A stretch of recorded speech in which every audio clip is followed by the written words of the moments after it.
আসসালামু আলাইকুম ওরহমতুল্লাহি ওবারকাতুহু।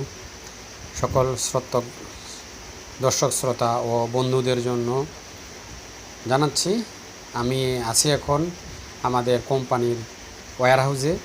আমাদের চায়না থেকে যেই ড্রোস্টিং মেশিনগুলো আসে এইখানেই আসে। এগুলো এভাবে বডিটা আসে এবং ট্রান্সমিট হুইল, বাইডিং হেড এবং উপরের গাছ এগুলো সব খোলা থাকে। এগুলো আমাদের ওয়্যার হাউসে আমাদের এক্সপার্টরা, ইঞ্জিনিয়াররা এগুলোকে অ্যাসেম্বলি করে, পুরা ফিটিং করে এবং মেশিনটাকে কিছুক্ষণ রান করে ফ্রি করে নিয়ে সেট আপ করে রাখে। অর্ডার আসলেই তখন আমরা এখান থেকেই মেশিনগুলোকে ডেলিভারি করি। এভাবে পলি দিয়ে রাখি, মেশিনগুলো সেট আপ করার পর এভাবে পলি করে রাখা হয়। আর অর্ডার হয়ে গেলেই তখন এখান থেকে মেশিনগুলোকে ডেলিভারি করা হয়। আপনারা আমার চ্যানেলটাকে সাবস্ক্রাইব করবেন, লাইক, কমেন্ট, শেয়ার করবেন। আসসালামু আলাইকুম।